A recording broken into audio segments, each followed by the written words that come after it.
Hello everyone, welcome to my channel biology life. मैं हूं Sakshi Shrivastava. Lecture series botany step by step में हम पढ़ रहे थे स्टेम के बारे में। फर्स्ट पार्ट में हमने स्टेम की डेफिनेशंस, टाइप्स एंड फंक्शन के बारे में पढ़ा था। सेकंड पार्ट में हमने एरियल मॉडिफिकेशन ऑफ स्टेम पढ़ा था। अब हम पढ़ेंगे sub aerial modification of stem. उससे पहले अगर आपने मेरे चैनल बायोलॉजी लाइफ को अभी तक सब्सक्राइब नहीं करा है तो प्लीज़ मेरे चैनल को सब्सक्राइब करें एंड साथ ही बेल आइकॉन्स पर क्लिक करें। चलिए शुरू करते हैं। मॉडिफिकेशन ऑफ स्टेम, इसके बारे में हमने पढ़ लिया था। तो ये क्या है? अपने सामान्य कार्यों से हटकर कुछ विशिष्ट कार्यों को करने के लिए अपने सामान्य रूप एवं आकार में परिवर्तन कर लेते हैं, जिससे तनों का रूपांतरण कहा जाता है।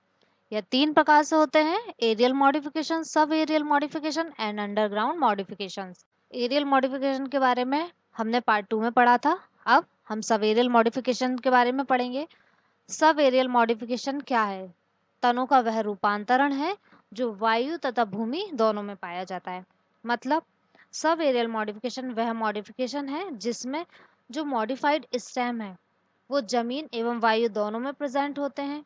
पैरानेशंस तथा जो वेजिटेटिव रिप्रोडक्शन होती हैं उनके लिए मॉडिफिकेशन पाया जाता है। इस मॉडिफिकेशन में स्टेम की जो ब्रांच हैं वो जल तथा जमीन की सतह पर पाई जाती हैं। यह भी चार प्रकार से होते हैं: runner, stolon, offset and sucker. First हम देखते हैं रनर के बारे में। रनर क्या है? ये दुर्बल और रेंगने वाले तने हैं। इसका एग्जाम्पल है साइनोडॉन और ऑक्सोलिस। जमीन की सतह पर इनका तना लेटा रहता है। ये जमीन है, इसकी सतह पर तना लेटा है और जमीन को स्पर्श करता है, और जहां जमीन को स्पर्श करता है वहां से एक नई जड़ निकल आती है और फिर तना आगे बढ़ जाता है। और इसमें भी नोड और इंटरनोड प्रेजेंट होते हैं। इसके नोड कैसे होते हैं? लंबे होते हैं और पतले होते हैं। ये इंटरनोड होते हैं बीच में, और ये नोड है हमारा। ये कैसे हैं? लंबे हैं और पतले हैं। इन नोड के नीचे की ओर अपस्थानिक जड़ें निकलती हैं, एडवेंटिशियस रूट, जो प्लांट को स्थिरता प्रदान करती हैं। नोड पर इसके लीफ प्रेजेंट होती हैं। चलिए नेक्स्ट देखते हैं स्टोलेन के बारे में। तो स्टोलेन क्या है? ये स्टोलेन का डायग्राम है। ये प्लांट है।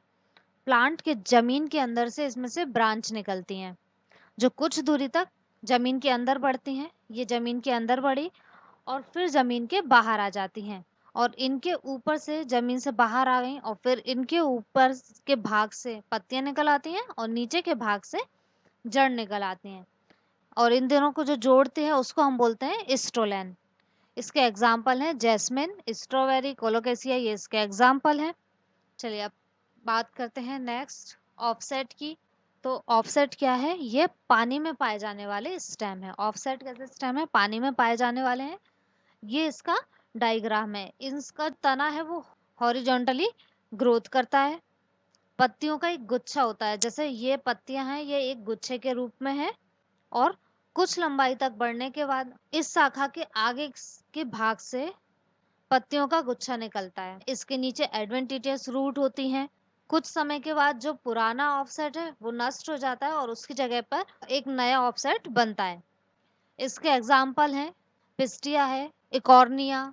देखिए ये पिस्टिया का डायग्राम है, ये इकॉर्निया का है। चलिए अब बात करते हैं फूड पार्ट, सकर की। तो यह भी एक अंडरग्राउंड रनर का प्रकार है। इसमें मुख्य पौधा है, ये इसका मुख्य पौधा है। मुख्य पौधे से निकलने वाली जो शाखाएं वो कुछ दूरी तक तिरछी बढ़ती हैं और जमीन के बाहर निकल आती हैं और वायवीय तना बनाती हैं। पौधे के अंडरग्राउंड भागों से जो उत्पन्न पौधे हैं उन्हीं को हम बोलते हैं सकर। इधर से निकलकर जो ब्रांच ऊपर जा रही है, नया पौधा बन रहा है, वो है सकर। तो ये हमारा सकर था। इसके एग्जाम्पल हैं मिंट है, पाइनएप्पल है, बनाना है, इसके एग्जाम्पल है। आज हमने पढ़ा सब एरियल मॉडिफिकेशंस के बारे में। अब नेक्स्ट पार्ट में हम पढ़ेंगे अंडरग्राउंड मॉडिफिकेशन ऑफ स्टेम। तो थैंक यू गाइस। अगर आपको मेरा वीडियो अच्छा लगा हो तो प्लीज़ इसे लाइक करना ना भूलें।